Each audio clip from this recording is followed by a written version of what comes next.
आज हम लोग यहाँ पर पहले श्री गणेश और बाद में देवी की पूजा करने के लिए एकत्रित हुए हैं।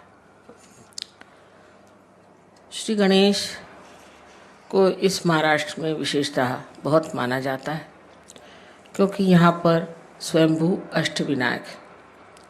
अब लोग ये भी कह सकते हैं कि गणेश नाम की कोई चीज़ नहीं थी, और ये भी कह सकते हैं कि ये स्वयंभू अष्टविनायक नहीं है।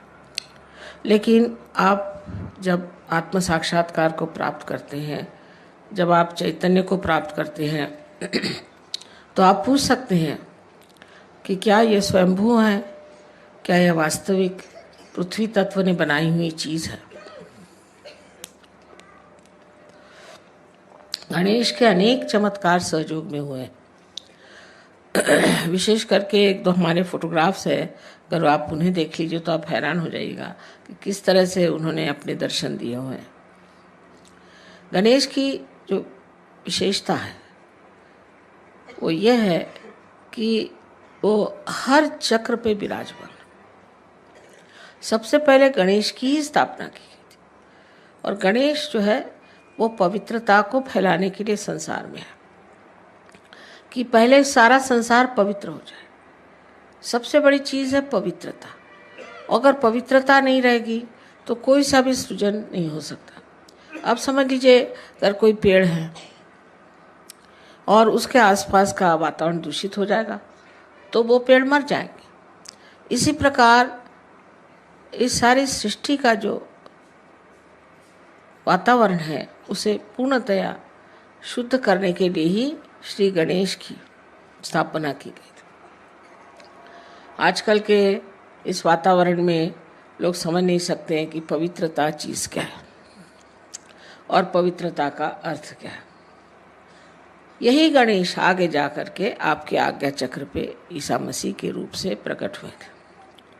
इसलिए ईसा मसीह ने भी सबसे ज़्यादा पवित्रता का महत्व बताया कि आपकी आंखें तक पवित्र होनी चाहिए, क्योंकि आज्ञा चक्र पे है। आँखों में तक आपकी पवित्रता होनी चाहिए। अगर आपकी आँखों में पवित्रता नहीं है तो फिर आप किसी तरह से भी पवित्र नहीं माने जाएंगे। लेकिन इसका ये मतलब नहीं कि आप अपने को कहें कि हम में ये खराबी, हम में वो खराबी है। किंतु श्री गणेश को अगर हम मानते हैं, उनकी हम पूजा करते हैं, तो उनके गुण भी हमारे अंदर आने चाहिए। तो पहला तो उनका गुण है कि पवित्रता। अब इस पवित्रता को हम किस तरह से पा सकते हैं? कहने से नहीं हो सकता। किसी आदमी से कहा जाए तुम पवित्र हो जाओ तो नहीं हो सकता। गंगा जल से नहाने से भी मनुष्य पवित्र हो, ऐसी बात नहीं। तो ये पवित्रता आने के लिए क्या करना चाहिए? इसके लिए आपके कुंडलिनी का पहले जागरण होना चाहिए। जब जागरण हो जाएगा तभी समझ लेना चाहिए कि धीरे धीरे ये जो कुंडलिनी है ये सब चक्रों को स्वच्छ कर देगी। लेकिन वहाँ पर भी श्री गणेश जी का कार्य है, क्योंकि ये चैतन्य है, और वो चैतन्य स्वरूप श्री गणेश आपके हर चक्र को भी साफ करते रहते हैं। और अंत में जाकर के सहस्त्रार पर भी श्री गणेश, आप जानते हैं कि सदाशिव के गोद में बैठे हो। ये जो भी चीज़ें हम लोगों को लगती हैं कि पौराणिक है, मैथोलॉजिकल है, ये सब की सत्यता सहयोग भी आप प्राप्त कर सकते हैं। पहले आपको केवल सत्य को प्राप्त करना चाहिए, एब्सोल्यूट ट्रूथ को। उसके बाद आप कोई भी सवाल पूछें, उसका जवाब सही माने में आपके उंगलियों के ऊपर आ जाएगा। आप इसे जानेंगे कि सत्य क्या है। किसी भी चीज़ को कह देने से कि असत्य है, वो चीज़ असत्य नहीं होती। उसकी खोजबीन करनी चाहिए। बड़ी ये गहरी चीज़ें हैं, और श्री गणेश का कार्य तो अत्यंत अत्यंत गहरा है। और वो एक चिर बालक है। उनमें जो अबोधिता है, इनोसेंस है, वो एक चिर बालक है। वो बालक स्वरूप है। क्राइस्ट ने कहा है कि if you have to enter into the kingdom of God, you have to become like children. इसका मतलब बच्चों में जो निश्चल स्वभाव होता है वो हमारे अंदर आना चाहिए। लेकिन वो ज़बरदस्ती करने से या कुछ रोज़ की अभ्यास करने से नहीं जाएगा। अगर आप ज़बरदस्ती करेंगे तो आपका अहंकार बढ़ जाएगा। अगर आप ये कहेंगे कि हम बड़े पापी हैं, हमने बड़े पाप किए, हम बड़े खराब हैं, तो आपका प्रति अहंकार बढ़ जाएगा। दोनों तरह से ये गलत बात है। तो इसके लिए करना क्या चाहिए?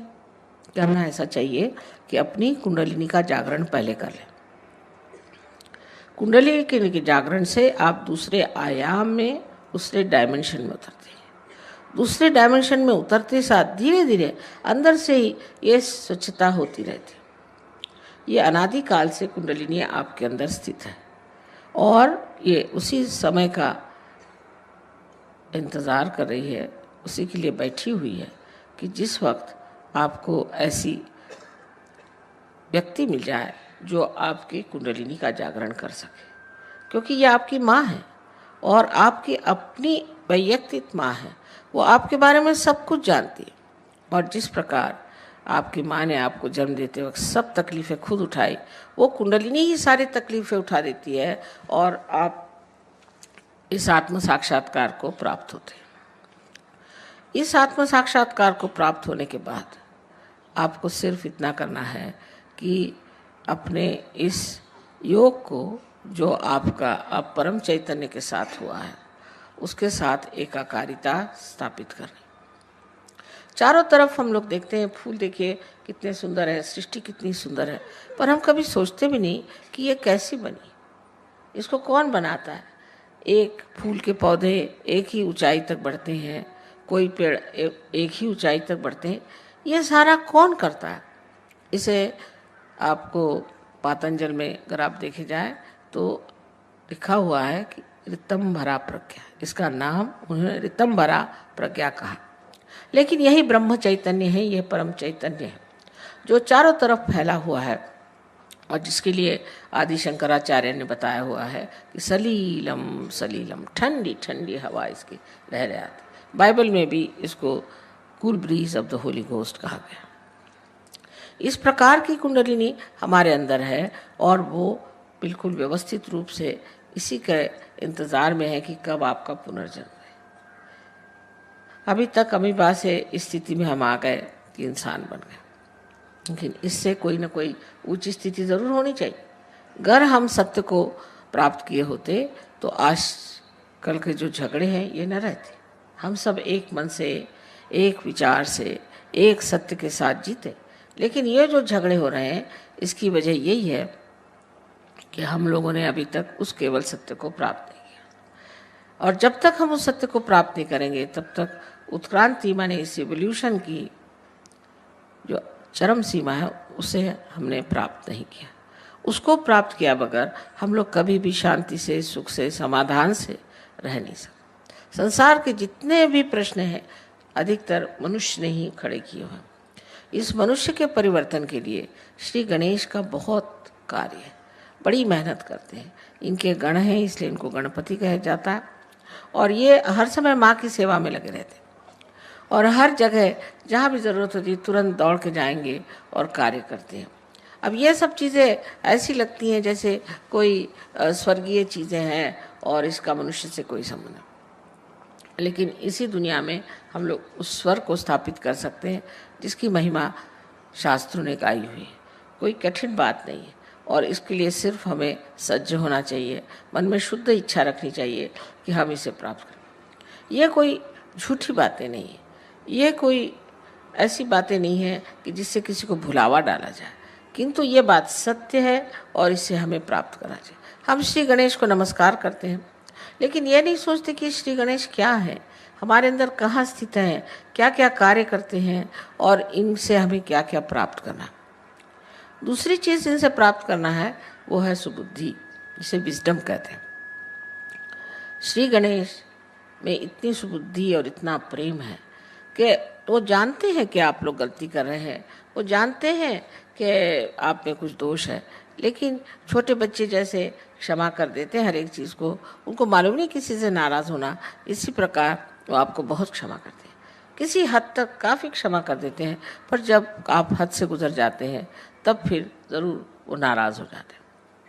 तो उनको सिर्फ मानना, मंदिरों में जाना और उन पे पैसे चढ़ाना, उनको पैसे ऐसे कुछ समझ में नहीं आते। को अगर कुछ चढ़ाना है तो अपने हृदय को चढ़ाना होगा और उस गणेश को अपने हृदय में बसाना होगा। जब तक वो हमारे हृदय में नहीं आएंगे, हमारा जीवन पवित्र नहीं होगा और उस पवित्रता के कारण जो हमें आशीर्वाद मिलने हैं वो नहीं मिलेंगे। इसके अलावा उनमें यह भी शक्ति है कि वो दुष्टों का संहार कर सकते हैं। अगर कोई आपको तंग करे, तकलीफ दे, तो वो आपके आसपास लगे रहते हैं। बड़े चमत्कार सहयोग में हुए। अनेक लोगों ने देखा है कि उनके न जाने कितने ही प्रश्न थे वो एकदम से हल होगा। वो भी काम श्री गणेश का ही है। वो इस तरह से काम करते हैं कि समझ ही भी नहीं आता कि किस तरह से काम हो गए और उसमें कोई भी त्रुटि नहीं रह जाती। इतने बड़े श्री गणेश अगर हमारे साथ है तो फिर हमें डरने की कौन सी बात है, फिर हमें घबराने की कौन सी बात है। सिर्फ हमें गणेश को वरण करना है और अपने अंदर उन्हें स्थापित करना है। ये चीज़ कितना भी समझाने से नहीं होगी, ये तो जब आप महसूस करेंगे इसको, उसके बारे में जब बोध होगा आपको, तब आप समझेंगे कि श्री गणेश कितने महत्वपूर्ण हैं। अब जो यहाँ विदेशी लोग बैठे हैं, इन्होंने तो श्री गणेश का ग भी नहीं सुना था, को मालूम भी नहीं था, पर ये हर समय श्री गणेश की स्तुति करते हैं क्योंकि उनकी स्तुति करने से इनको अनेक लाभ हुए। और आप लोग भी यहाँ जो लोग आए हैं, सब आप आत्म साक्षात्कार को प्राप्त हों और उस श्री गणेश को रथ हों जिसकी आज पूजा होने वाली है।